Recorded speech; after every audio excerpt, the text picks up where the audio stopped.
I mean, I don't know about you. She was like, just be respectful. People are going to be listening. Like, We're only 10 minutes late. Well, just slap me if I get too bad off. So We'll go from there.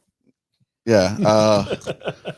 No, it's just kind of one of the situations where there's so many different rules when you live stream.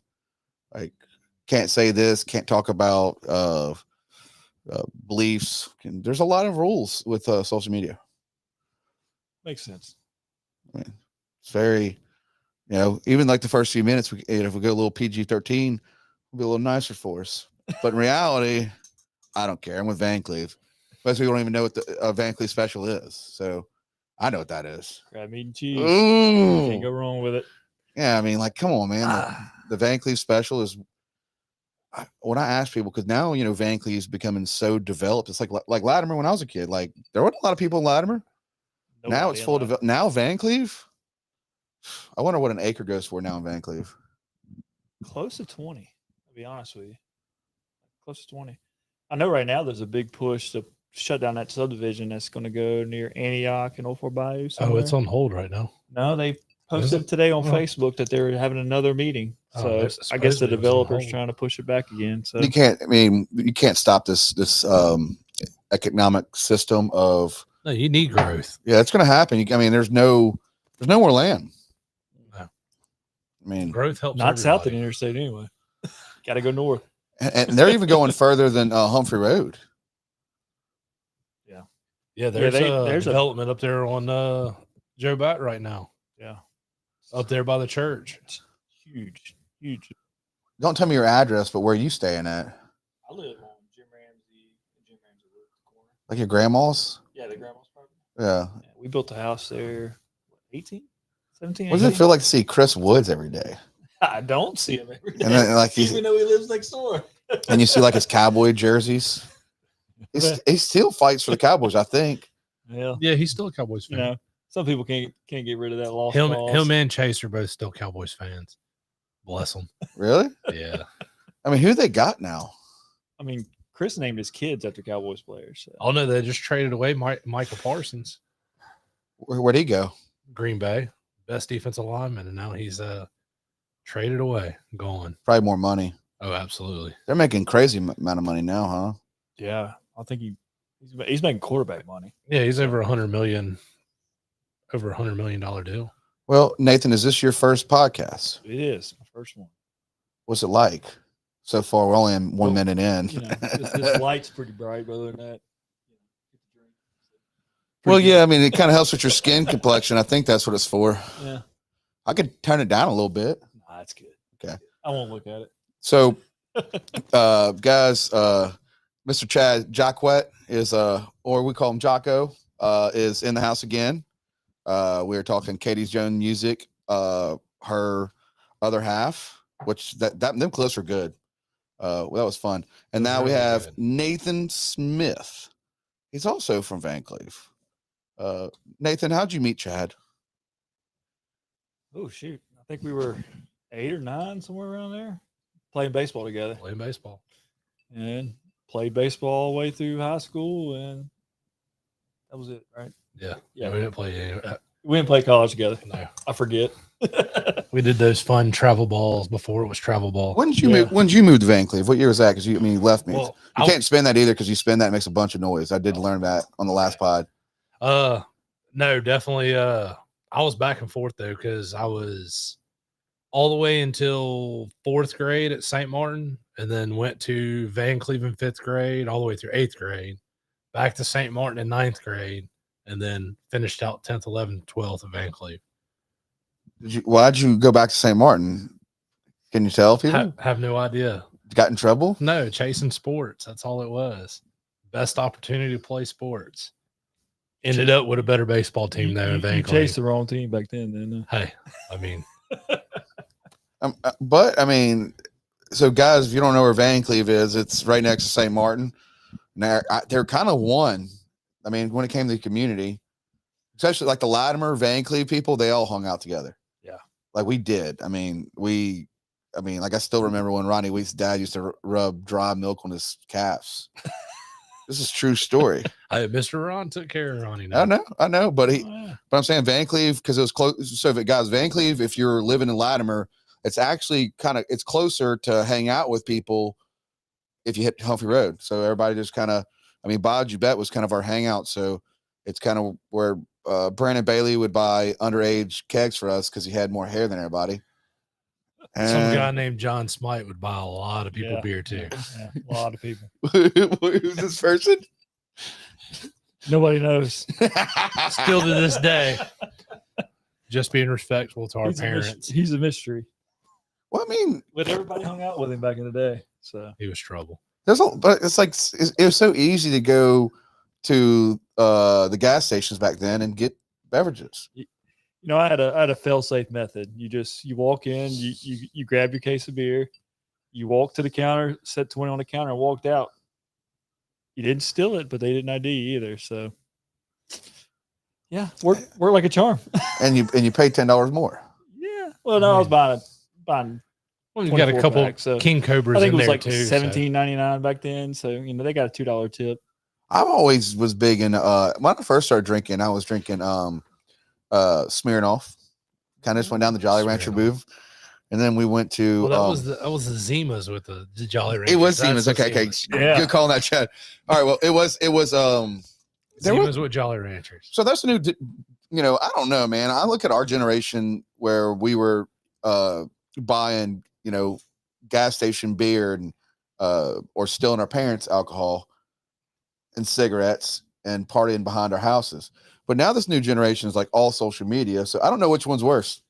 I'm thinking right now the social media people that's got to be a lot worse because I tell people all the time, like I had to stay outside. Yeah. There was no going in. You couldn't go in the house, stay there all day.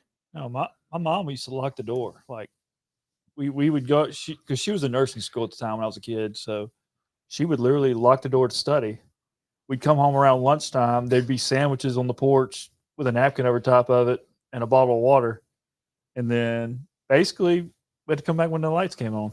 Yeah. So, and then we didn't come back because then we stayed out all night doing dumb stuff. We'd come back next morning. Yeah, we had by then I remember we had a behind Brandon Bailey's house. Sorry, Brandon, but behind Brandon Bailey's house we had a fort. Right. And I remember that because we used to steal Brandon's dad's Budweiser and his mom's Miss Beth. Sorry, Miss Beth, but her what do they call it? The Misties. The Misty menthol light one. Yeah, like those really 120s things. I know that my mom used to smoke those. That's the only reason. Well, she caught on to us because we were stealing them, and then we would take the packs and we'd take our hand and we'd pull it up front, like we would push the pack where it looked like a new carton, but we didn't realize that we thought we were slick. Yeah, they know what they smoke. They knew. Like my grandpa used to keep Old Crow and Wild Turkey under every piece of farm equipment he had. So me and Chris would go out there and we'd steal the Wild Turkey. And wouldn't replace it though, It's like, oh well, he'll just think. So he would would he have like a fifth? Oh, he'd have a whole half-gallon plastic bottle. Those old he kept that under there, so we'd steal the whole bottle, and then he'd just think he lost it somewhere driving the tractor, so he'd just go get another one. And he never asked. Never asked. Now he probably knew, but. I found out the hard way that he actually drank because he used to drink Diet Coke and he'd drink the first half and then fill it back up Wild Turkey. So one day he's doing something on the equipment and I said, "Oh, I want some Diet Coke." So I grabbed it and took a big swallow of it. By then I think it was all Wild Turkey. I don't remember, but it was that was about 10 years old at the time. That was my first sip of bourbon. Do you remember your first sip? No, I don't actually. And now I'm still drinking. I don't. Mine was I was 10, and I was at my dad's house, and so happened to be there's an orange drink there, and someone has joined, add to the stream. What? No, I'm okay. I'm here. All right, but they had there was this orange drink, like I saw like OJ, and what OJ was a screwdriver. And I was like, damn, man. I just thought it was like a cup of OJ and it was a screwdriver. And that was my first take on. I'm pretty sure mine was probably a Bud Light or a Busch Light. Kind of easy ice chest. With your dad, it was probably Bud Light. So He's Oh, no, been they drank a Bud- lot of Busch Light back then too, though. Did he? Yeah. I've never seen him drink. They was actually anything but a Bud sponsored by Light. Busch Light on one of their softball teams. Well, Bush, we call it bluegills. Absolutely. Yep. Bluegills is, I don't know. I miss a lot of our, like I said, I miss a lot of our St. Martin Vancleave days because we were all outside. We all had four wheelers, and we did anything we can to skate by. Because I always now I have these parents who are like, I sat with a lady. I'm not gonna name her name, but I sat with her, a lady at an event, and she was talking about like, kids underage drinking. And I'm like, I remember just staying at my friend's parents' house as long as we didn't drive anywhere. We just stayed with them. Now it's a whole different, it's just a different generation when it comes to how we grew up and versus like, like our parents, how they grew up. That was a way different generation. No, absolutely.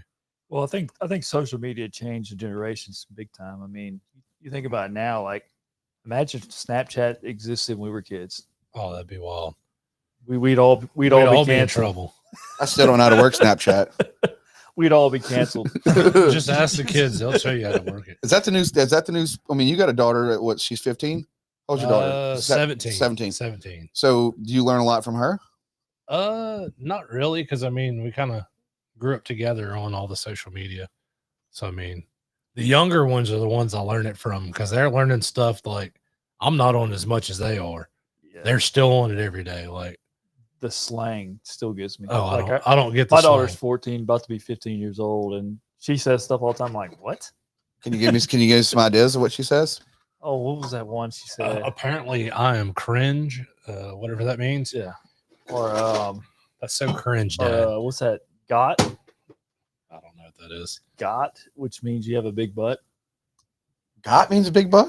Yeah, I know. Makes no sense to me. Like, well, she's 14. She's at that age. Yeah, she's at the age where she's not on social media. We don't allow her to have a lot of things, but she still watches those, YouTube reels and things like that. So basically it's TikTok, But how do you monitor that though? How do you control that? Well, you just check their phone. Well, no, there's an app for that. It's called Bark. So it's like a parent control app. You download on your phone and their phone, and then there's a couple settings you got to do. But basically, anything that's like nefarious or whatever, it sends us a message letting us know, like, hey, this is, and it sends a screenshot of her text. Like, she texts. Somebody calling somebody right now? Yeah, I want to pick that up. Well, that's my work line. Oh, okay, no worries. But Bark is so you have to pay for like $6 a month or something. Yeah, something like that. It's $6 a month, but it monitors their phone. So it like, you can set things on like timers so she can't be on her phone past a certain time or when she's in school or whatever. But we don't really do the timer thing. We just do it more to make sure that basically she's not texting anything that's inappropriate. So especially shit, it pulls up text and everything. Yeah, like it'll like. She was talking about she hurt her knee one time, and so she had therapy and all that stuff. And she was talking about her knee being hurt or cut or whatever, and it sent us a screenshots saying it was suicidal ideations or something like that because she's talking about cutting her knee. So it's like it's very detailed on how it monitors stuff. So yeah, parental controls on iPhone are not that in depth. Yeah, so but we do it because teenage girls. Look at the coast lately. Suicide's been a huge hot topic. So you've seen a lot of it in multiple different schools. So I already got a 7-year-old with an attitude. Which I'm not worried about my kid. Yeah, but it's still you monitor that. Well, that's what I'm saying. Go back to like us, where if we did have an issue with each other, we would definitely confront each other. It wasn't fight like brothers. Yeah, but when now it's just like I'm with you on that. Now it's like if it's got to go viral or it's got to be a topic. So then you look at like kids going to school now. The whole I forgot what I was watching. It's like some like light documentary on shaming. Like just now it's like let me grab my phone and pick on this person. And it's just like before, I've had people pee in my shoe in gym class, to be honest with you, but that didn't leave the gym. This is like, I got pranked a lot, but we kind of solved it either like during that class day or after they call each other on the phone. But now it's just instant. I mean, now it's if there ain't a picture, it didn't happen. So, like everything's done on social media now. Like what we used to do in baseball.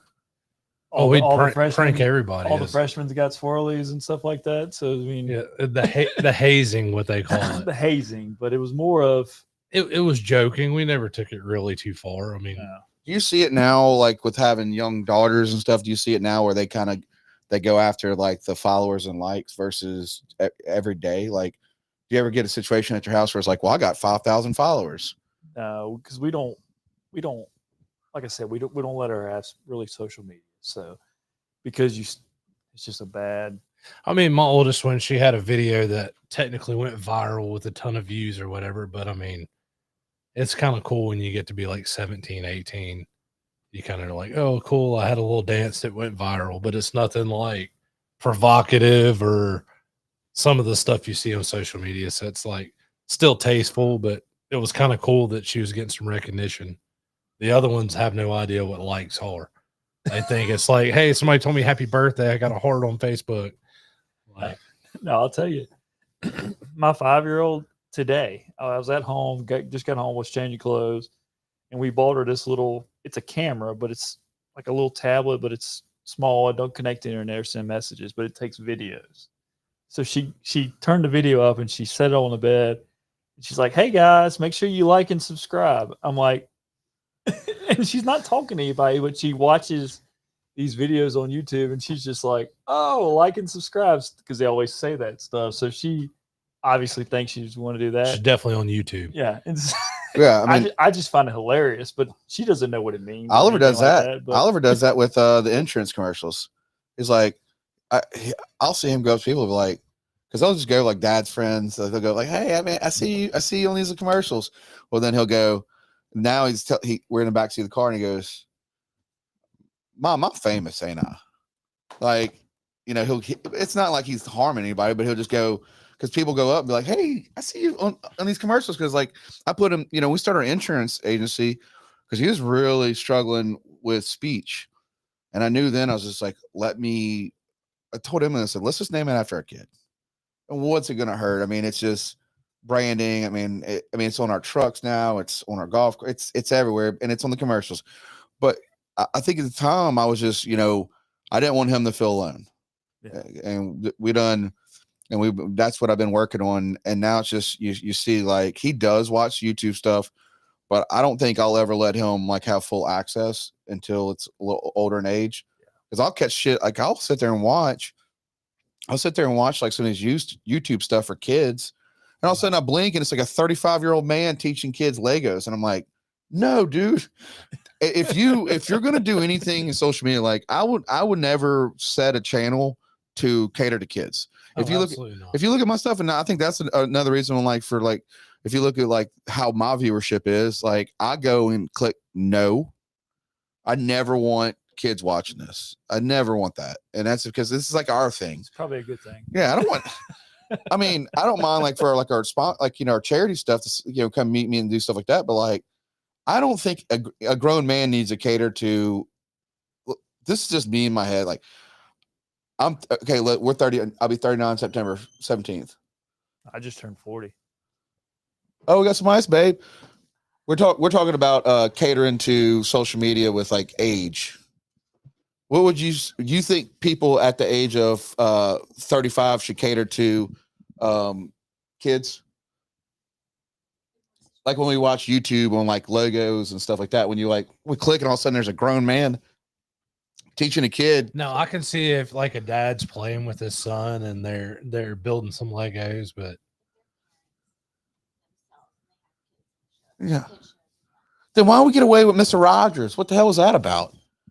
Mr. Rogers is iconic though. I know, but the sweater vest. But it's just like you watch this on YouTube and guys, and if you're watching this is just a bunch of dads sitting around drinking bourbon. I think dead life. Yeah, sure. I think it's a very serious thing though when it comes to age, and I mean think about it. Like I'll go 3 hours and I'll look down and like Oliver's watching some like fucking grown man was no kid, and you're like, how did he even get in the algorithm? Legos, or like the wannabe Mr. Beast kids now. It's getting really popular because these guys, they make a lot of money off these kids. Yeah, I mean, let me show you the new Minecraft, and it's like, no. I always tell Oliver, like, you need to watch a kid that's kind of your age if he's doing any kind of like shows. You don't need to watch. See, now Briggs was into that. It's a Dude Perfect, the trick shots. Yeah, like he's mad into that one. Logan, now I'll go in there and she's doing some workout video. Like, what is this? This is like Richard Simmons type stuff. Like doing some jazzercise. I'm like, that's kind of strange for. How do you limit 6-year-old? How do y'all limit that when you get home? Because when I first became a dad, I mean, I would just throw the iPad in front of Oliver. I mean, it's tough. I mean, if they're done with homework, it may be hot outside or something. Like they're doing good grades. Like all their chores are done. Like that's their time where they will watch TV, they will watch YouTube, play on the game console. I mean, go outside and play. Like just kind of stay open. Like let them make that choice. I mean, I'm not gonna make them live their life, but at the end again, I'm gonna sit there and watch them and be like, make sure they're not doing nothing crazy. Watching no dude build Legos. Well, because we had to do stuff like, our thing was like Skinamax. You know what I mean? It was the fuzzy channel after 10. Huh? After 10, it's either the fuzzy channel or you got in trouble because you ordered it. There's no in between. Mr. Pete had that black box. It was everywhere. It was everywhere when I found that out. And you look at stuff like that. I mean, that's why I'm trying to figure out in today's situation where it's just everything is so fast, and it's like they grow up so fast now because they got access to. I mean, the world is in their palm. Right. Well, you think about growing up, like we went from having to get up to change the channel on the old TV to the antenna. You had to go outside and turn the antenna, and your parents would yell at you when the antenna hit the right spot. To the what's that internet called? Where they put that antenna up on top of the pine trees. You remember that? Was that a dish? No, it was like an antenna that they strapped on top of the pine something trees. Star. I don't know, but they were all over Vancleave at the time. Like we had one out in our house, and so that gave you access to like 20 or 30 channels. It was like that was new. It was a company that had DirecTV. It was something Star that bought them out. But I just know they came out and they scaled the tallest pine tree in our yard and put this antenna up there. And you had all these channels. It was like, oh wow, look at and we can change it from the remote. You don't have to turn the antenna. It was great. I was a rich kid living in St. Martin then. I wouldn't know. Even then, living in the stick shift. Even then, though, we had like we at least had DirecTV when I moved out to Vancouver. We had like TBS, ABC. Then we had like MTV was like 35 and Latimer. Dude, we really didn't watch TV though as a kid. Like, I mean, I some Nintendo, or we was out playing wiffle ball. But I did watch TRL in the yard. Man, I did like the TRL. That's where you got to see music videos. Oh yeah, that was pretty cool. I don't know. It's just something I've been thinking about lately. MTV played music videos. Yeah, you can still watch music videos these days. I mean, it's got to be through YouTube. Well, I don't even think no, I've got it on. What do I have? Hulu has got music videos through their live streaming. Really? Yeah, I stumbled across that. I've not actually sat and watched it. And then I was talking to my stepdad the other day. It's like, Friday's game. I think it could be wrong. It could be the Eagles or I know it's the Chiefs, but I mean they're playing Friday night, and you can only stream it on YouTube. Oh, yeah. That's most of it's Amazon or Prime Video. Yeah, they got. How do you keep up with this shit now? I think it's cheaper to have Cable One come back in our life. You Google it, and it says, "Hey, the game is on this," or you check out the NFL app. It's getting to a point. Game is on this. You gotta have every streaming service. I do. Or game, and I think Pops has the YouTube TV, and he's able to get majority of the games. But it's still like a situation where it's just so much now. Oh, absolutely. It's like, we got Netflix, we got Hulu, we got Peacock. We got Disney. Yeah, the saying The nothing's Disney on Plus. TV anymore is out the window. Used to be like you'd scroll through the channels. There's nothing. There's nothing on today. Oh no! Now you can watch anything you want to watch anytime you want to watch it. So the world's changed for sure. Yeah. Do you ever? I do miss I miss watching TNT and then like watching on Monday nights, watching WCW. Some wrestling. Yeah. I mean, but that was like cool. Like I Wrestling's on Netflix now. Dude, you didn't even have to watch wrestling. You just went to school and seen old June Dog. June Dog's still around. Hey, he loved that stuff. He was serious. I'm just always wrestling in the middle of school. Something I've always been wanting to talk about on the podcast is just like how, it's like right now, I mean, I'm guilty of it. I mean, I have Spotify. We used to have burnt CDs. I used to always be on LimeWire. That shit's over with. And then my CD player, my Lightning just broke, and I gotta get one of them TVs now, which of course I'm gonna get. Like my golf cart has CarPlay, like a full screen TV and GPS on your golf cart. Yeah, and it's Bluetooth everything, and it's. Yeah. Oh, I'm about to plug it into my golf cart because it just ate the dust. I'm not about to buy another dang CD player. It ain't happening. Yeah, I bought a little CarPlay for $30 online for my work truck. Like, but it's just that's how fast the tech stuff's going. It's like, I mean, the tech in my golf cart's more than the tech in my vehicle, and it's just going faster and faster. So it's like very, yeah. I mean, I kind of miss just turning the key and putting a CD in. I really do like CDs. And damn it, Micah, give me my CD case back I stole from you.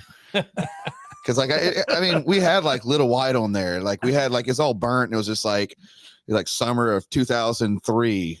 See, my problem with burning, I'd always burn it and it would mess up, and I'd have like 3 6 Mafia doing the Chickmunks or something like that. It would speed it up. And you're like, or what? Even before that, when you used to listen to the radio and wait for your favorite song and record it, and then they cut it short with a commercial, and then you'd be like, I've been waiting all night for this one song. Man, dude, it was just like you pull up and have that access to like, because it was like, that's how we found out how to do music. Yeah. It was like for us was CDs. I mean, of course, we were in the era, like, my first cassette was Syl, the Batman soundtrack, like the, what was it? The Rose Kiss song? of a Rose. Yeah. And when that was like cassette, and then I got a Montel Jordan, and then it moved straight to boom boxes. And it was like, if you didn't have a boom box, you wasn't nobody. Like, trust me, I used to be in Chad's bedroom listening to 504 Boys. Dude, you'd have the CD stack, and you'd have like 5 or 6 friggin' speakers spread around the room. It was like, man, it had bass boost on it. You had to press the bass boost. I remember bass boost. And now you just say, Alexa, play a song, and then you get whatever you want. Yeah, I mean, this is just something cool to talk about because, like, guys, if you're gonna be, I mean, I'm pretty sure you're gonna be riding in the car listening to this shit, but it's so fast how everything's went. Like, I remember, like I always was a big Nokia brick guy. Then the Kia Stare came out, and then it went to the Razor. And then the first iPhone, which none of us had the first iPhone because we could not afford that shit, and we wasn't leaving C Spire for AT&T. No. Well, I went from the Razor to the BlackBerry, and then I deployed overseas, and I came back, and everything was iPhone. I'm like, what happened? I still want a BlackBerry, so I held on that BlackBerry as long as I could until I realized I couldn't get apps on it. I was like, all right, time to upgrade. I remember this man coming to Darts one night, and he's like, I got internet on my phone, and it's like all just words. Like, bro, what is this? Now you got pictures and it was just such a cool thing. It was like I forgot which one I bought from C Spire, but it was one of the first Palms because we only did C Spire, right? Like it was only C Spire or Cellular South. Yep, sorry, Cellular South. But yeah, then Brandon Bowden was the only person I knew that had an iPhone because he had AT&T network. And then I got this, I forgot what it was, like a Palm something, just because I wanted to get on MySpace. Like just to social, like MySpace back then, and you could sit there, and then I got a Sidekick, and this just started, but it went so fast, as I watched like my kid, like, he uses my iPad Pro, and it's like he knows it more than I know, and I'm not gonna like, I'm saying he's just so much faster at me. Every couple months, I like to look down and it's like this dude's starting to figure it out way more than I'll ever figure out. How old is he now? 7. Funny, I was telling my wife. So Quinn, my youngest, was at her classroom the other day, and she walked back in. She was on her computer.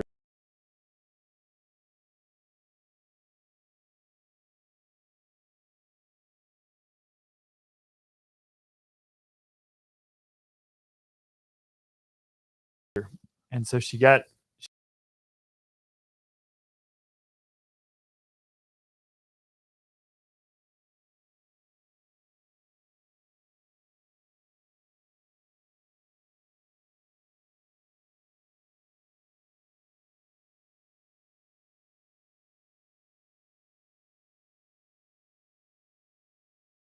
Can't hear me or something? It might. You got to bring it up a little more like this. So you got to use your strong arm. Yeah, use my strong hand. And guys, Nathan has served our country, and look, he had a stroke. He ain't complaining about it, and it's just making sure he's comfortable. Yes, as long as you bring it up, probably just a little bit.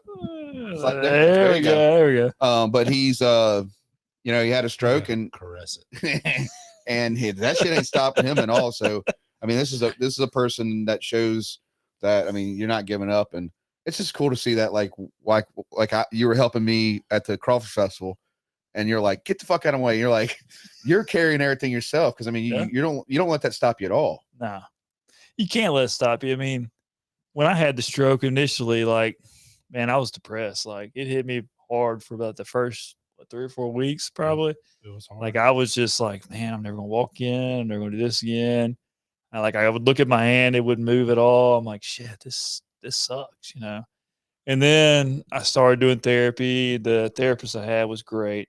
Shout out to Jackson. I went to St. Dominic Hospital up there, and then Methodist Rehab, which I know the CEO for Methodist. He's a pretty cool guy. He come by and checked on me every day. It was like, what kind of CEO does that?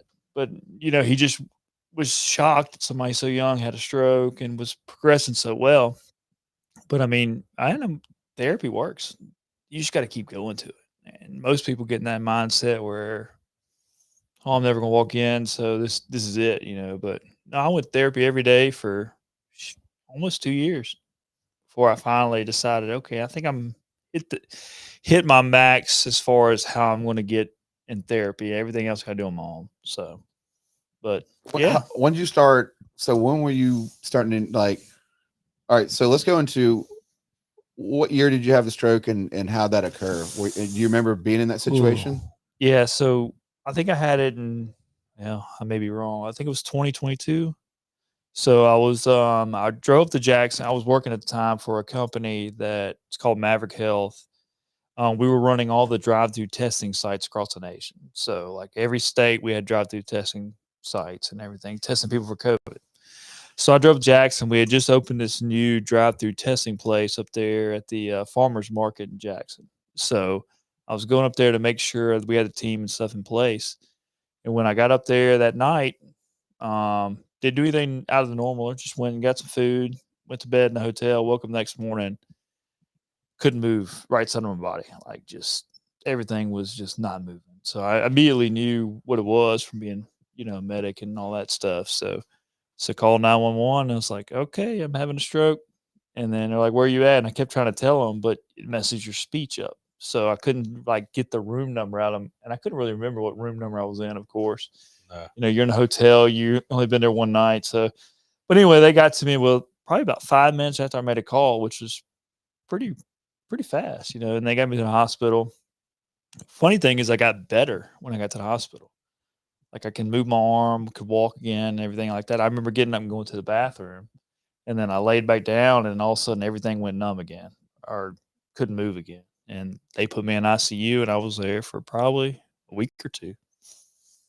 It was kind of, which was crazy that you were in Jackson of all places when it did happen.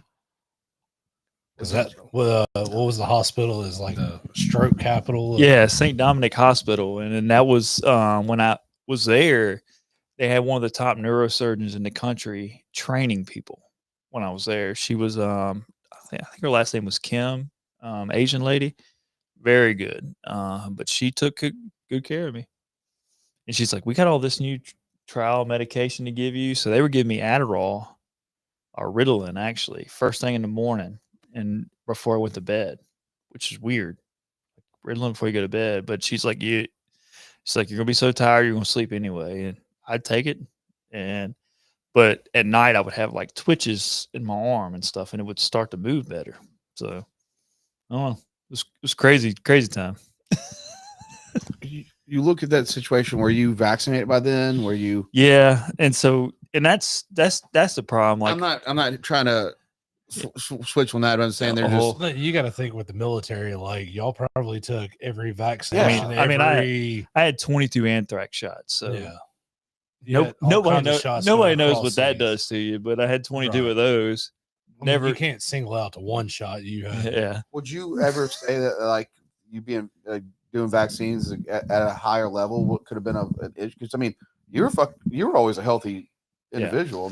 Yeah. I mean, I was in great shape at the time. I was running, working out every day, like everything. So, and even when I went to the hospital, they couldn't get my blood pressure high enough because when you have a stroke, they want to keep the blood clot in place. So they kept trying to raise my blood pressure, but my blood pressure wouldn't get high enough. So they would put me on all this medication. They make it higher. And they're like, and my heart rate, like my resting heart rate used to be around 48 to 50, like low. And so, and they were all curious, like, how in the world did you have a stroke? Like, you have no high blood pressure, no cholesterol, no nothing. So they couldn't figure it out for a long time. They did multiple studies on my heart, things like that. And they finally said, well, you have a hole in your heart, but it's not big enough to cause a stroke. But we're going to go ahead and patch it anyway, just to be precautious. So they went into my leg, did this little thing where they patched this hole in my heart. But they still don't know why I had a stroke. Like they can't pinpoint a reason why, anything. So the only thing and I'm not a like anti-vaccine or anything like that. Never was before, but now I'm like, well, if that might have been the factor, I'm not getting any more shots. So are you still building progress though today? Are you seeing development with your stroke now? Are you getting more filling back over the time? Yeah, so I got all the filling back. The only thing really side effect I have is my right side can't control temperature. So when it's cold, like my arm and leg are freezing, like I can't move. So it's weird. It's like it'll be a 10-15 degree difference. So I'm having a little issues with my HDMI. Hold on, guys. All right. One second. Go back in. Get back in. Yeah, every time if we kick or beat our foot, it will short out this old mixer. This is I'll probably get more. You love how he said we. Yeah, we. The only foot on the table is his. Oh no! I'm saying just any kind of like any feeling of like the movement. Because it's not like HDMI is not that like sturdy. Gotcha. I mean, I probably need to super glue all this and duct tape it all, but I mean now that records us at all time. It's just the live stuff is probably one of the hardest things it's a headache, but I like doing live, but it's one of the hardest things to really pull off, like, very high quality, because we're still behind on like mixers and live streaming. I mean, it's getting there. It's getting faster, but it's just, this right here has been with me for over 5 years. This runs the whole little thing, but it's just not like secure will. What do you say? Like see tape on it right now. I don't even know what it is. So this is a mixer right here for the show. Okay. So this runs the live stream for the show. Nate can hold it with a strong hand if you want him to. Yeah, we hold that HDMI with my strong hand. See, that's the thing. His sense of humor has stayed there. Yeah. Like, and that's the funny thing. Like I always call myself, I'm just a crippled guy of the brunch. So, well, I think a big thing though with you're going through, like I'm looking at you right now. I mean, you can still hold a grip. Oh yeah. That's no, I mean, cool. I have all the strength there. It's just a dexterity of fine motor skills that I can't definitely don't shake his hand. Yeah. You don't know how hard he's gripping it. Yeah, it could be really strong, or it could be, that whole like that old man, that old limp wrist handshake. The old man used to shake your hand. It's like how hard they can grip. It's like how big of a man they were. Yeah, it's like I still do that shit now. Yeah, like come on, bro, I get it. It's a letting go. That's the hard part.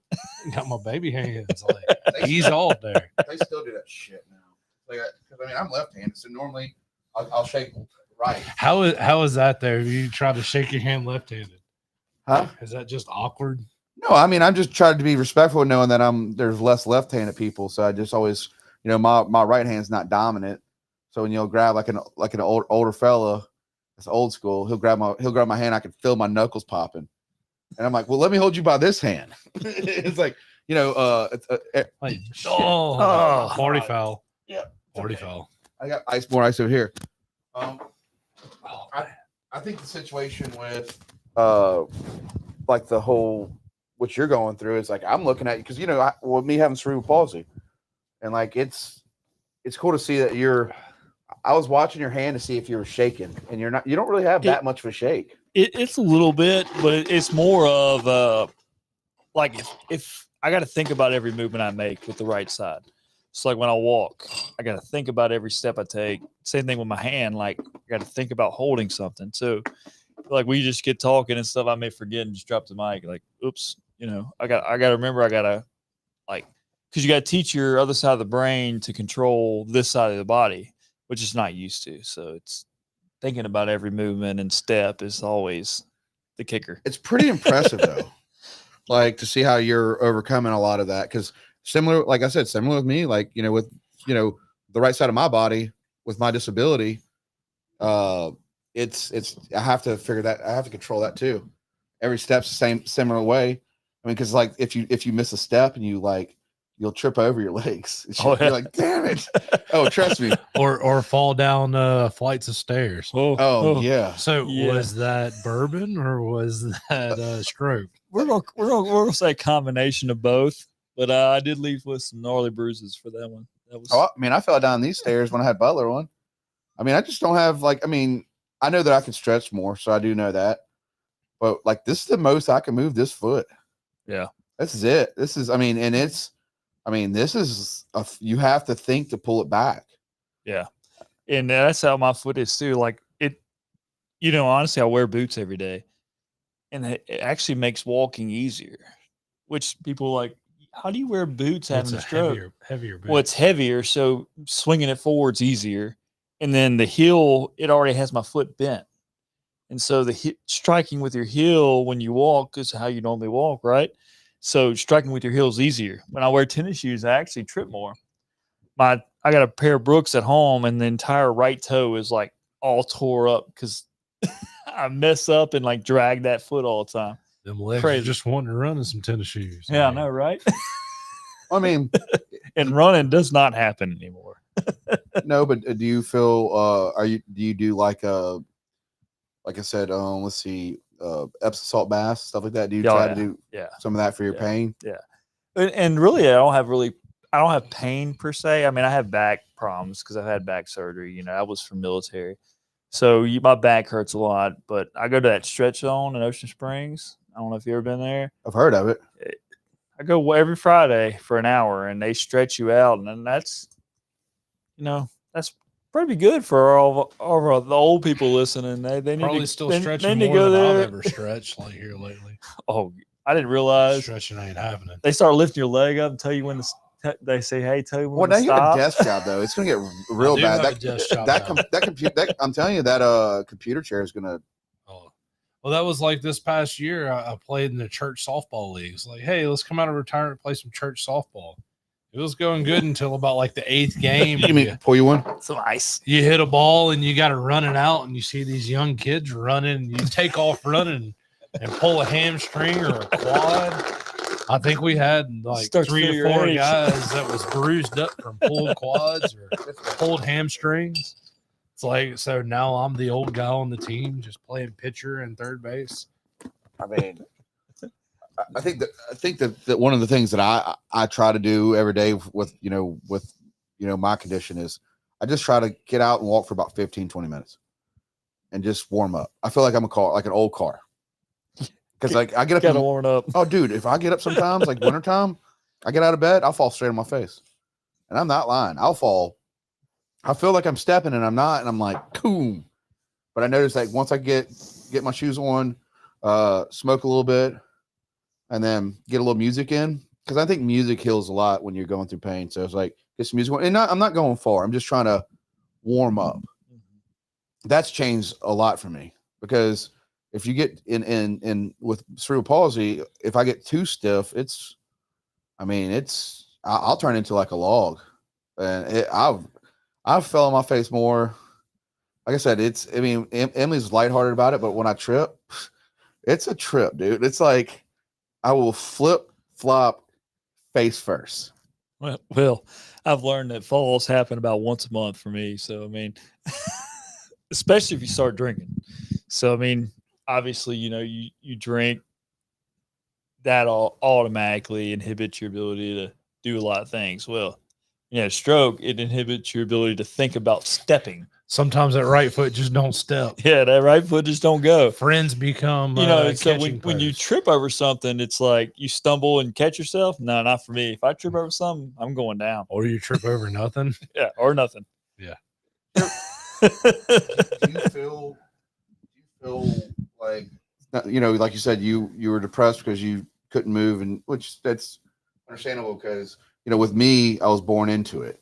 Yeah, it's always been a part of my life.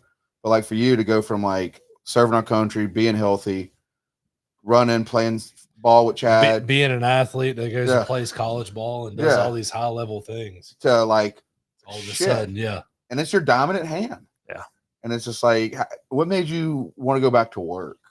Because I mean, most people, like I said, most people won't go to the levels that you do, and you really, I mean, it's.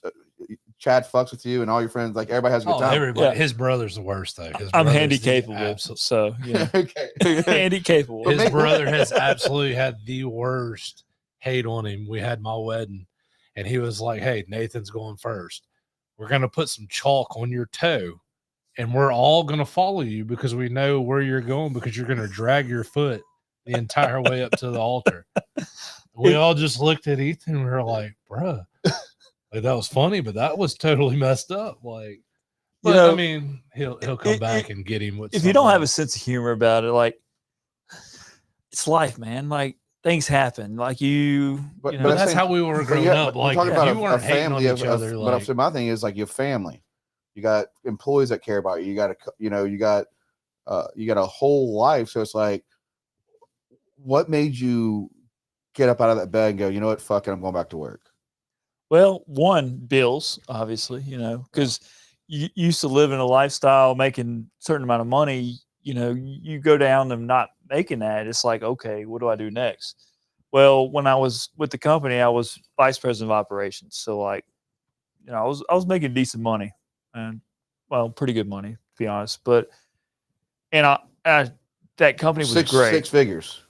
And it was funny because when I called the owner, I was like, "Hey, I had a stroke. I'm in hospital." He's like, "Don't worry about anything. You're good."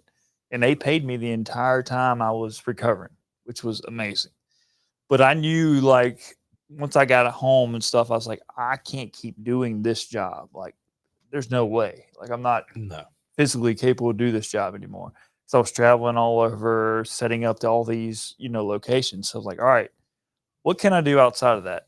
And this is a great story, I'll be honest with you. So try to bring that mic up just a little further. Oh, sorry. And so the funny thing about your damn pillow. I know. The funny thing about the story is, like, so I seen this job that I'm doing now as a director, operating director for this in-home care company that takes care of seniors and disabled veterans and stuff like that. I was like, oh, that's something I would actually like, because I've always wanted to give back to the veteran community after getting out, but I didn't know what to do that would actually do that. And having a stroke and being on the receiving side of care, I was like, hey, this would be a good job. And so, I always believe destiny's part of it. And so I applied for the job, got the interview, did the first one over the phone. They loved it. They wanted to do the final interview over Zoom with the owners. And I was like, okay. And so I did that. But at the time, I was in, I don't know, Orange Beach, Gulf Shores, Destin, somewhere like that, with Ronnie and his family. And at the time, he had just accepted a job at Baylor coaching, and they're from Baylor. The whole company's based out of Waco, Texas. They're Baylor grads. They're huge donors to the company and everything. And so I'm sitting there on the interview, and we're talking, and they're like, have you ever been to Waco? I was like, yeah, I've been there before. My buddy just moved in there. He's coaching at Baylor. And they're like, wait, what? Like, we're big donors. We know all the coaches. And I was like, yeah, well, his name's Ronnie Wheaton. I'm like, we know him. And I was like, okay. So I turned the camera to him, like, this guy? And they're like, yeah. And so to me, that was like fate. Like, hey, you need to do this job because he's way better looking than us. Oh yeah. He's way better looking. Got that, salt and pepper hair going on, That's cool. So like these people, like that was fate, like for sure. Like, having one of your best friends next to you while Yeah. You're being interviewed. Yeah. Interviewed on the balcony and at the beach, and he was there with me, and it was like, oh, okay. And they're like, well, hey, when you get back, fly out to Baylor and do the initial training. And that's what I did. So I went and actually stayed with him when I was doing that. So it's pretty cool. But I mean, the whole reason I want to go back to work is I can't, what am I going to do sitting at home? Like, I could be at home. I can draw this disability check. Same thing we were talking about earlier before this started is I can do things. Like, I mean, I have all this background, all this education, things like that. Like, I can find something to do. And this just had to be perfect. So when I walk in and meet one of the potential patients that we have, and they see like, hey, he's had a stroke, like, and they have had a stroke, and so that we can relate to each other. So obviously they want our company to work with them. So it works out pretty well. And that's a good situation for you to like, I mean, because you're showing people that things can be, if as long as you put effort in, you can do a lot of things. Mm-hmm. That's like for me, I look at like, I hate to tell you this, but I look at my disability as like they got 2 good feet, but I use my brain, so it's like keep up. That's how it works. You got to be a role model to your kids too. Yeah. Like you can't show them that you're going to give up. Like exactly, that's not it. Like even if you face something difficult, you still got to grind and provide and show them that you're capable of more. And it's as kids too, like Oliver, like the first time he told me, he's like, Dad, you walk weird. I'm like, kids are so honest. So I was like, honest. shit.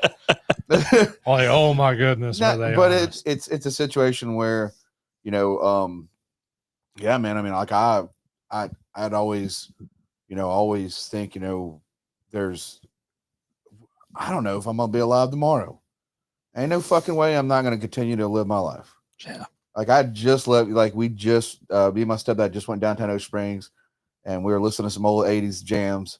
I'm gonna live my life, and I'm like we went and got haircuts today. Me and Oliver and Emily, like we went. My shout out to Aaron Jackson. He just broke his arm and he's out for a while. But his dad lives up in Vancleave, and he's I think 3rd or 4th generation. But he stepped in for his son to cut our hair. So hearing his dad, his stories about life and to be a part of that, and it's just I'm not fucking stopping. I won't stop. Like if I can't walk, I'm crawling. Yeah. I mean, and hopefully we can hold into technology getting us right. Oh yeah. We're gonna have artificial leg pieces one day. There's always going to be a job you can do as long as you're capable and as long as you want to do it.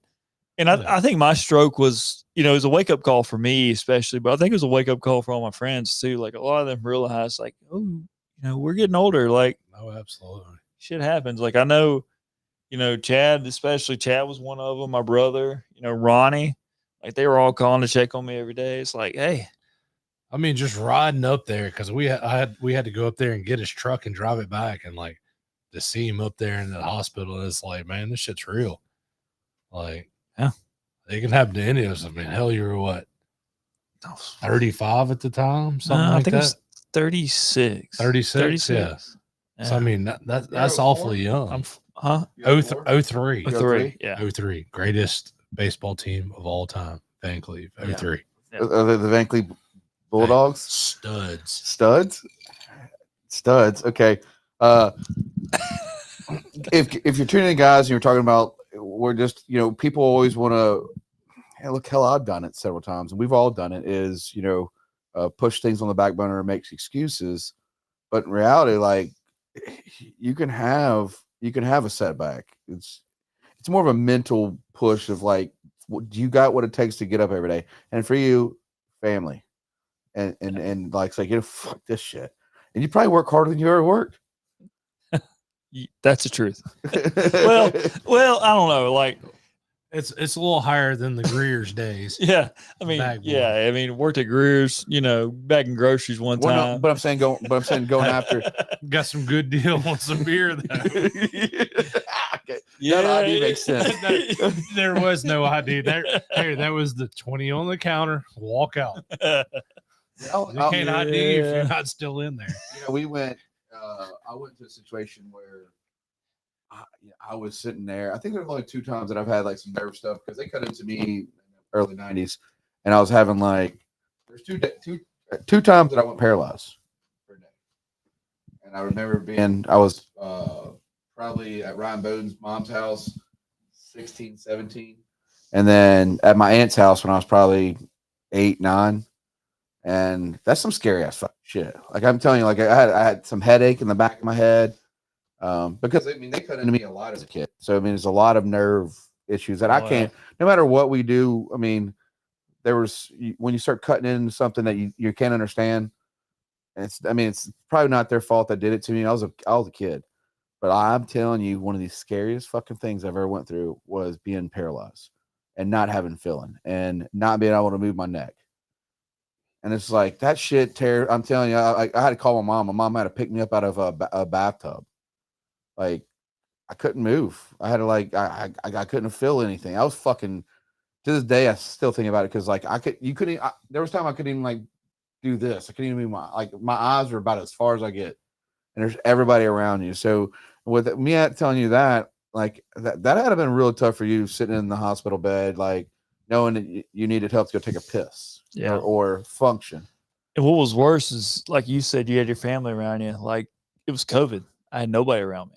So like, I mean, I couldn't see my kids. I couldn't see my wife. Like she could come up there and visit a couple hours a day. That was it.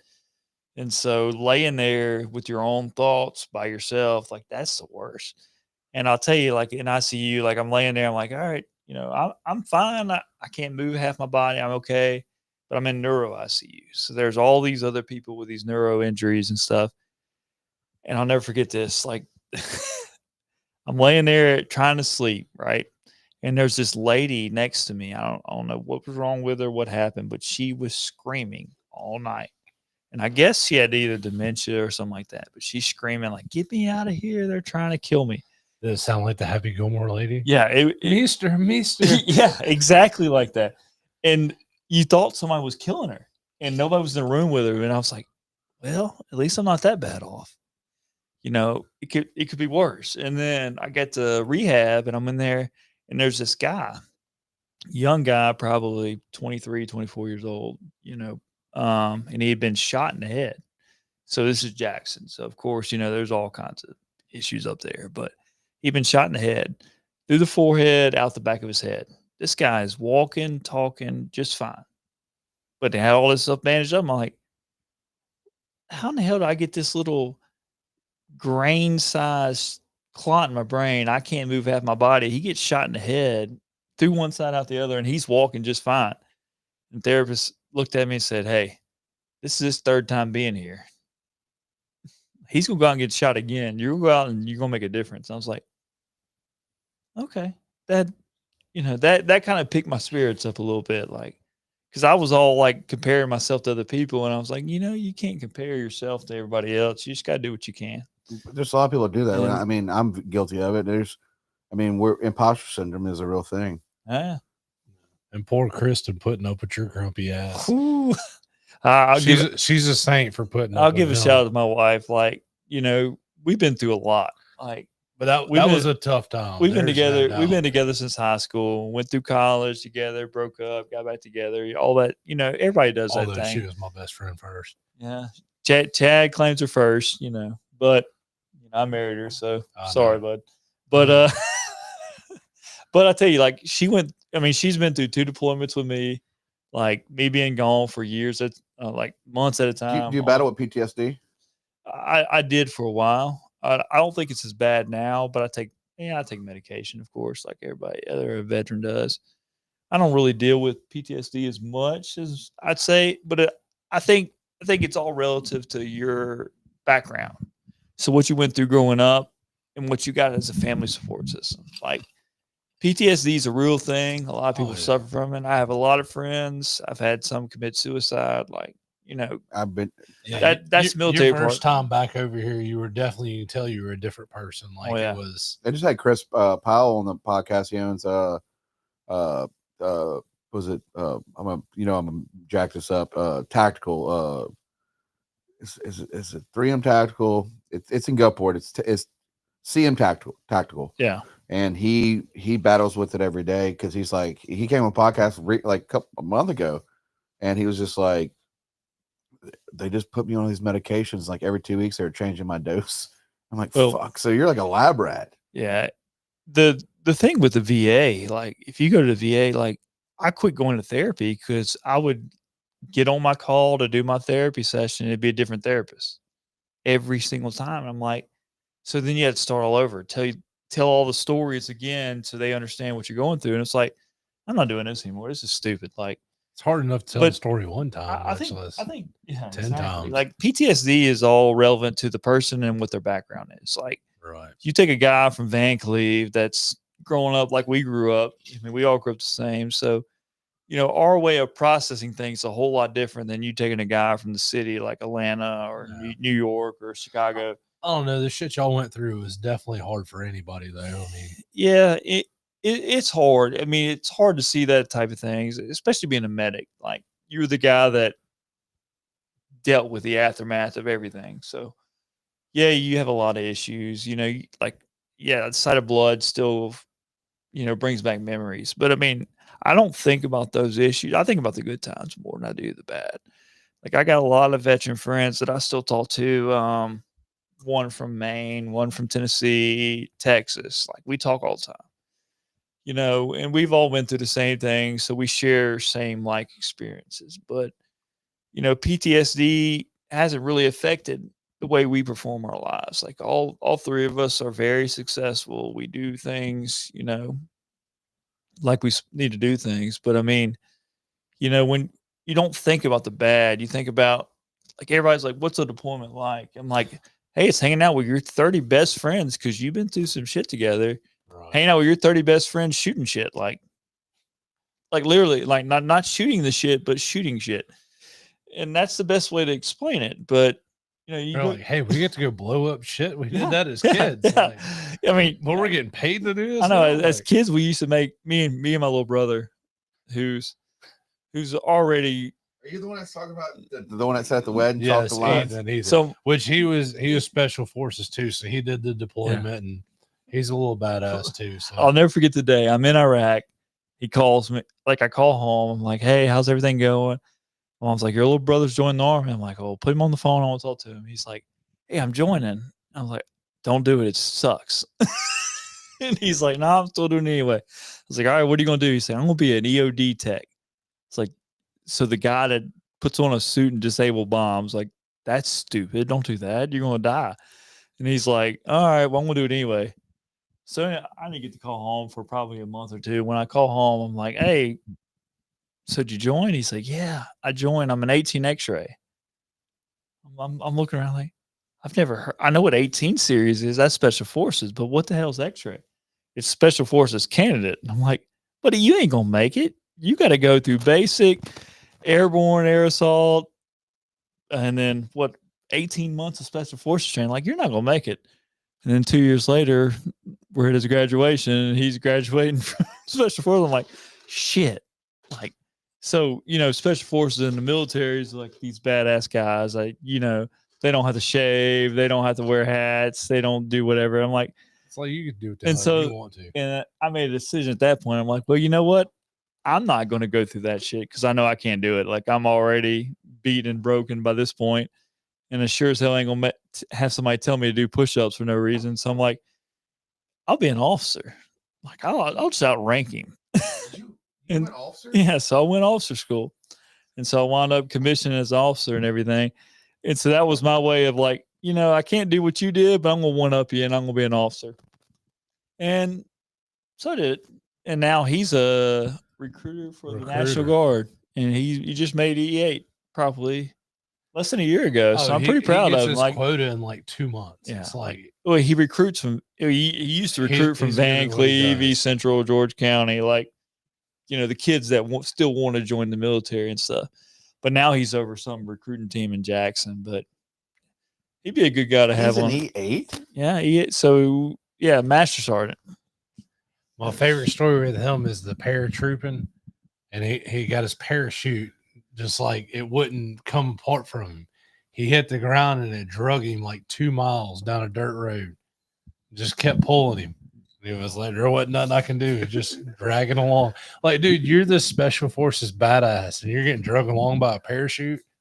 And he's just like, you can see that. Like, there's so much. I mean, I can say there's a person in my life that's close to home that is he's been doing a lot of training, and he's a part of that same group. But I just on the show I'm not I won't be able to dive in, but I make it a point when he gets back home, because he's gone a lot. When he comes back home, I make it a point that me and him get whatever he wants to do.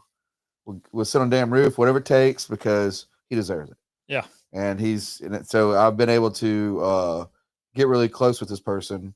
And I'll talk a little bit about it off camera, but it's incredible to see, like, because I'm always telling him this one thing. He came home and I looked at him and said, "You look like shit."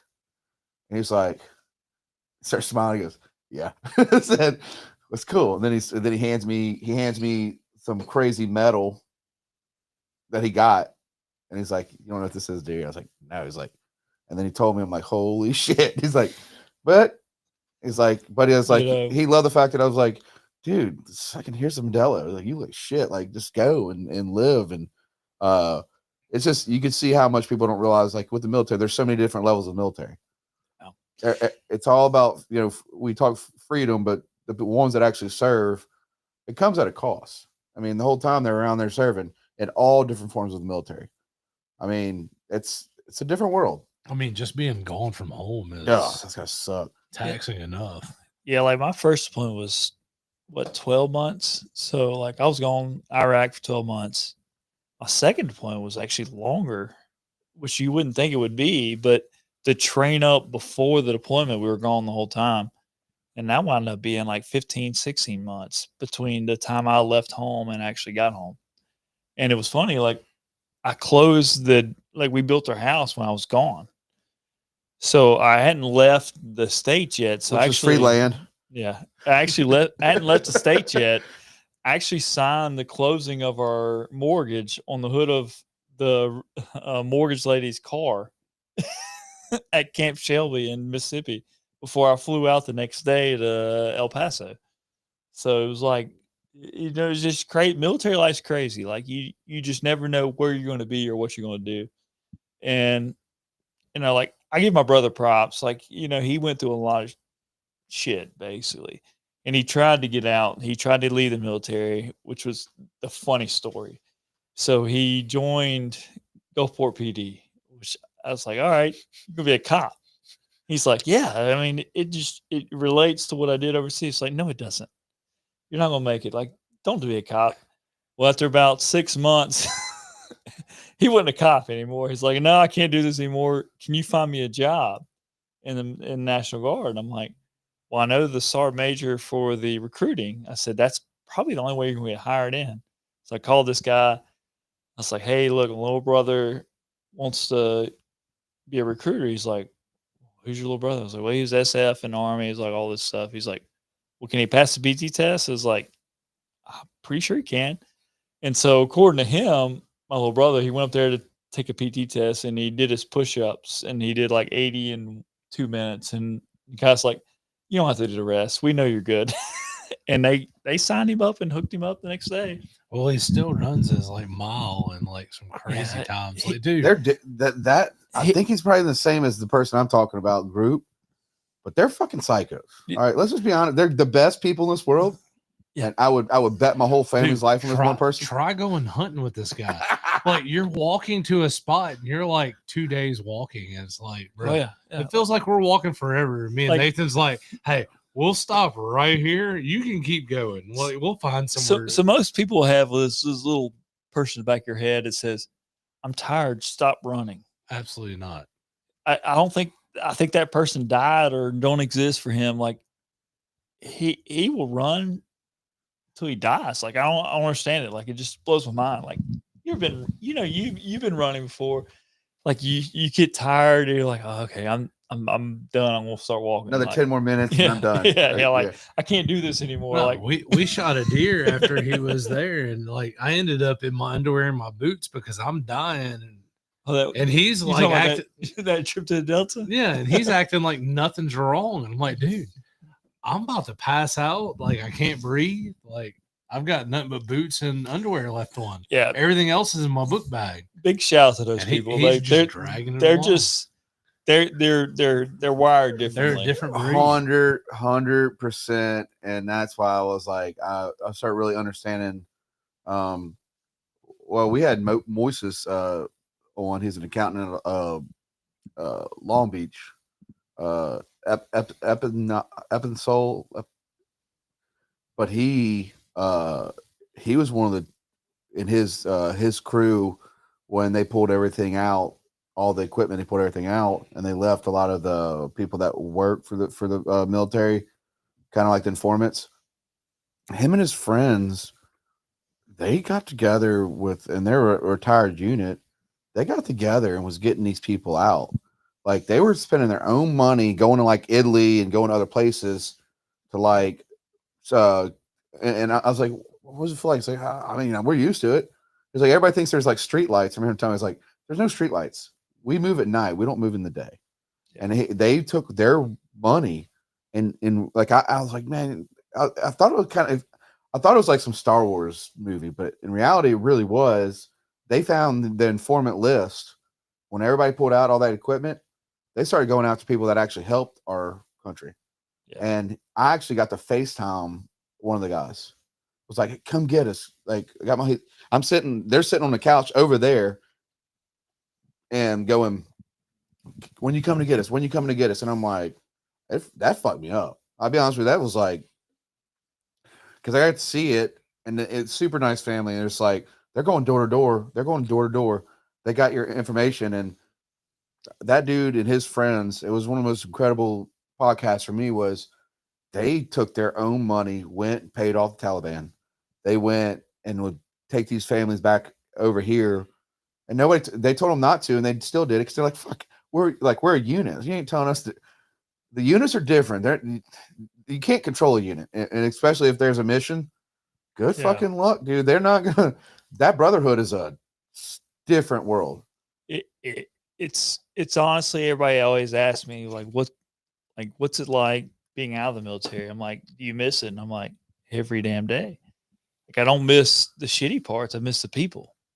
And yeah, if you go overseas and you have I can never forget our interpreter we had. Like, I got pictures on my Facebook and stuff with him. Like, he was with us every single day, and he was like interpreting everything. He was getting shot at, getting, all this stuff. Like, he'd been over there for 5 or 6 years doing the same job. So like, he's been through more shit than we had been through. And so it's my work phone. But he'd been through more shit than we'd been through. And I was like, why are you doing this? And I'll never forget, like, I remember talking to him. He's like, I'm doing this because I want to see our country look like y'all's country. And I'm like, I don't think it's ever going to happen. He's like, I don't either. He said, but I got to have hope. And I'm like, shit. Like, that kind of touches you. And I'm like, how old am I? Like 25, 26 at the time. I'm like, dang, I can't, seeing it being over there is one thing, but then having somebody that's been there their whole life and telling you like they want to change, and I'm like, I don't think it's going to change, buddy. And then, but good to know. I don't know if he got out or not, because you lose touch because it ain't like they have Facebook and you can find them or anything like that. So like those guys that went back to Afghanistan and was paying the Taliban off and finding them, like a couple of guys that I deployed with the first time, they were doing that stuff.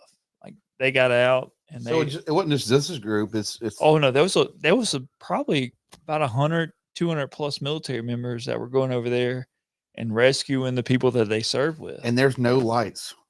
Yeah. Like they're walking. Oh yeah, he told me, he's like, electricity is economy. He's like, because he was there 20 years, and he said one thing was the hardest thing was he watched these kids grow up, and they love, like, it's like being in a part of, like, I can't get this HDMI real quick, hold on. But they really did like look at the situation in the military as like, these are like the uncles. This is like us, like everybody in Vancleave is an uncle. Every dad's friend is an uncle or a family. But it was just that kind of situation where I was like, and I was like, what is he saying? And then it's just like you got to do that FaceTime, and you're like, holy shit, this is there. I mean, that's you had to, because it's like everybody knew everybody's information, and everybody knew the circle. And if you, because I really, in my mind, I've never been there, so I didn't know. I'm like thinking we still have street lights.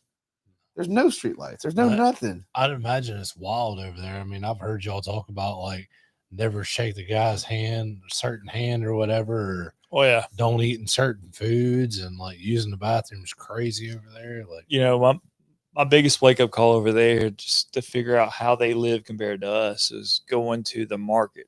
Like, we have like farmers markets where you sell everything. Well, that's their grocery. Like, they don't have grocery stores in Iraq. Like, it's a market. So you walk up and there's like all these people with booths, little pop-up tents or whatever. And so we're walking through patrolling one day, and the meat market, and the guy's like, all right, and I'm looking at the meat from a distance. I'm like, that's black. Like, I don't know what that is, but it looks black. Like, I don't understand. And so we get closer, and it's flies on the outside. So what he does is, somebody ordered some. We're standing there patrolling, and somebody ordered some meat. He shooed the flies away, cut it off, cut the outside off, threw it in a bowl in water, and then gave it to the person. Like, and that was their meat. I'm like, okay, this is gross. And I didn't realize how gross it was until the first house we raided. We go in this house, and they have all their food in the kitchen. Well, they don't have refrigerators. So their meat is just laying out. And you know what rotten meat smells like? Oh, absolutely. It's nasty. Stinks. I mean, this was over there, this was a nice house. Like, it was a 2-story marble, all this stuff. And their kitchen was like, it smelled like a dying animal in there. I'm like, how do people live like this? Like, I don't know, but it shows you how good we have it here. Like, people hate on America all the time, but it's like, go live over there for a little while, change your mind real quick. I mean, I'll admit we're lazy. I mean, we have like, we go back to like the beginning of the podcast where we talked about social media and everything out of hands and fingers, and we got fast food, we got cars. Will you still eat that type of food over here? Oh yeah, I'll eat the shit. Oh yeah. Is it Indian food? Is that the culture? And it's like, I don't know what culture like their food is. Like, I remember we were at a checkpoint. I don't know, probably like 15-day or whatever. We were at this checkpoint, and there was this guy over there, and he was making I guess it's called a gyro or whatever, where they take the pita bread and they cut it and they fill it full of meat and stuff. I was like, oh, I want to eat that. So we went over and bought some and ate it. It was like, okay, the meat's cooked like really well. So we're like, all right, we'll try it. Ate it, man. Whew, buddy. Talk about tearing your stomach up. Well, I mean, think about water supply too. I mean, it's a whole different. Well, yeah. And like, you look at the vegetables, like, they look fresh, but you forget that they wash it in some kind of water. And the same thing with the food. Like, it can be cooked, well done, where everything's dead in it, but they still rinse it or whatever. It's I don't know. Sanitized water. Yeah. It's crazy that like you've been able to, go through that several, like you've been a part of that serving our country, and it's like, I think for me, it's like with you, it's like, you having your stroke, and I mean, you've been through like this ain't nothing compared to that day to day. Like, I mean, I like taking dude. I don't like taking shit to, like, I mean, I will, like, a clean casino, but you're not gonna give me a Circle K, dog. I'm not taking a shit there. You know what I mean? I'm being honest with you. Like, there's certain levels. So was it you or your brother? Y'all would dig holes, and that was how y'all had to use the bathroom. Yeah, that's. So you would make pea troughs and dig holes, and then you had to burn your shit over there. So, I mean, that's that's a whole nother story. But yeah, like, so like, as a medic, you get trained in field sanitation. So I was a medic before I became an officer. So, like, when you're a medic, you're the field sanitized guy. So, like, you had to go out and, like, decide how far away to put your bathroom and all this stuff. And so we did all these field exercises, and we go out and we set up the bathroom, and you basically put a PVC pipe in the ground, and you pee in. That's when you peed in. Like that was where you use the bathroom. At And what point did you have to burn it though? Like who was the no. one that's like, hey, we're capped off. You can't do no more. We got to burn it. So luckily, when I was there, we had porta johns, which I don't know if you ever take a shit in a porta john in 120-degree weather. It's miserable. That's over here in 90-degree weather, and that's dying. A different experience. Like, whoo, buddy, you talking about dying? Like, I've been there. I went to it's a dry heat too. I went to a Disclosure concert. Tripping and got stuck in a porta potty for 45 minutes. No line. Speaking of way off topic, me, my cousin Brett, and your brother did a job in Hurley, and there was a porta potty out front, and we parked the van in front of the door and locked your brother in the porta potty for like 30 minutes.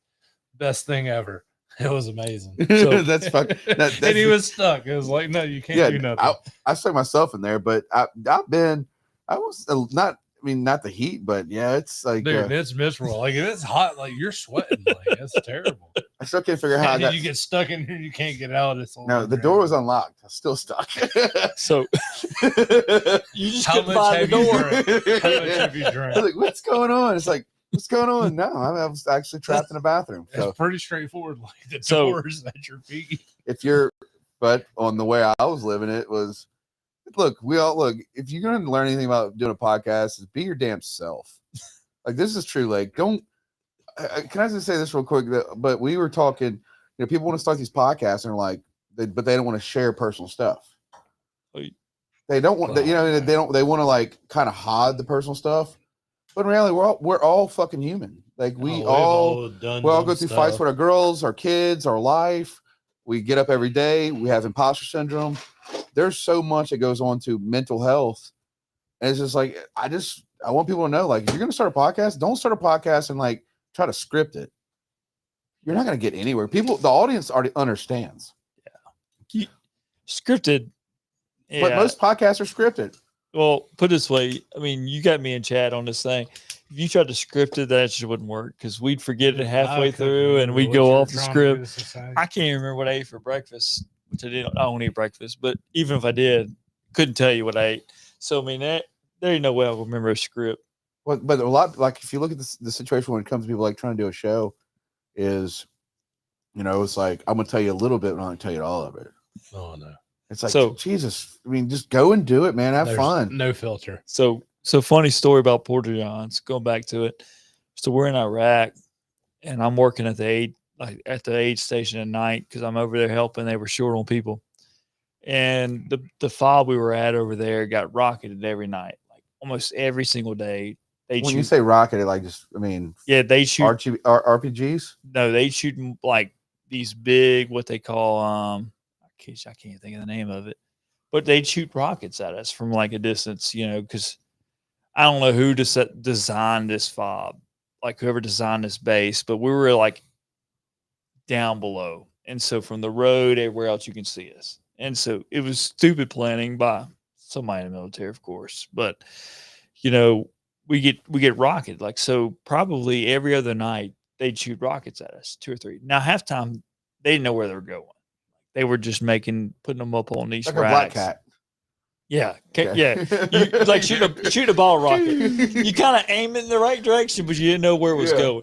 And so halftime they would never hit us anyway. So we got so accustomed to like, oh, we're getting rocketed again, and you lackadaisical move to the bunker or whatever. So I'm at the aid station one night working, and we get rocketed. I'm like, okay, well, we run out to the bunker and get in the bunker. Well, we had one of the medics was in the porta john taking shit, and I guess he decided, well, if it's my time to go, it's my time to go. I'm going to stay here. Well, anyway, the rocket hit the base, but it hit in the middle of nowhere, like nothing close. But a piece of shrapnel went through the porta john, and it went through the bottom part of the porta john, not the part where he was sitting at, but the part you shit in. And it blew that blue water junk all over. You look like the Blue Man Group. So he come running out of that porta john, covered head to toe in blue shit water, and then tried to get in our bunker. And we're like, hell no, you ain't getting. Nice little smell to it. So we made it go run to the other bunker that nobody was in, but it shows you like the mindset you get over there. Like, hey, no, screw you. You made that decision on your own. You go to the other bunker. Dude, with a flat earth, though, you can't have a base down in a hole. I know, right? You can if you're flat earth. I mean, flat earth still got its mountains and stuff. Yeah, I mean, have you ever drove all the way across the world? I can't say I have. I've flown in an airplane though. And what do you think about that? Oh no, it's always level. I never get to see in front of the airplane because I'm always on like a commercial line. I don't have like my own plane. Yeah. Somehow I'm always right there on the wing though. Like that's where I'm at every time. I mean, guys, is the Earth flat or is it round? We'll never know. I mean, because Chad's the one that's. I mean, Chad's a flat earther. It's a mystery. No. Oh, dude, I just go through these like things like. I mean, I definitely believe the Earth's round, but you go through these things. Bro, NASA makes you think so many things, though. What do you think about the moon landing? Yeah. I mean, do you always see that their hair's really puffy, though? Like, why can't it just be flowing like you're swimming in the water or something? Why has it got to be puffy? So let's go in this. Like, it happened so long ago. Like, all that. Why haven't we been back? Oh. I mean, bro, we got 4-year-olds on TikTok that can reprogram a phone, but we ain't been back to the moon. So I think the big thing with the flat Earth versus the round Earth is it's a very serious thing right now. It's getting more and more. You know, I've never even thought about the two. Like, honestly, it's never crossed my mind. Like, I've seen videos like, oh, flat Earth, round Earth, whatever. And the only thing that ever changed my mind about anything was the moon landing. Like, I honestly, I don't fucking really know what's going on with any of this shit. I honestly don't think anybody landed on the moon. Like, I don't think we landed on the moon, but also don't think it's a flat Earth. Like, bruh, your moon is a circle. Jupiter is a circle. Mars is a circle. Why in the hell would we be the only planet that is flat? Where is the water going? How do we debunk all this? Because I mean, we do have gravity. Well, how long does it take you to go from Alaska to China on a plane? I don't know. Tell me. You pull it up. I have no idea. I'll pull it up right now. I'll just be honest. None of us gotta go for. None of us are scientists, so I don't think we can debunk this. But Alaska to China, it should be like the longest flight ever, instead of like right on the other side.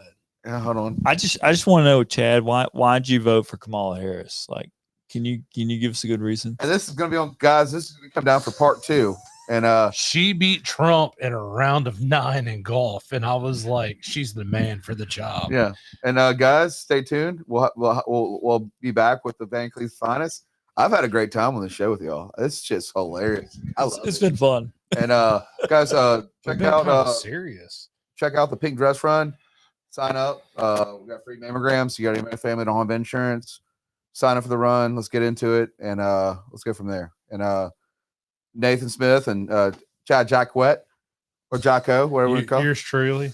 But no, I'm gonna have them on a circle. Like, we're gonna circle around this. You're gonna see Ronnie Weed on. You're gonna see a lot of our friends on.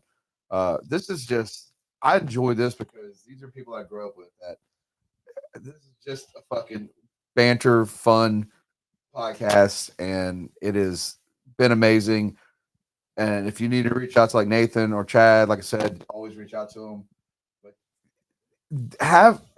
you get to grow older with friends, and you get to see where we're taking on, and being dads to, at one time we never wanted to be dads, and we just want to jam out. But I've always wanted to be a dad.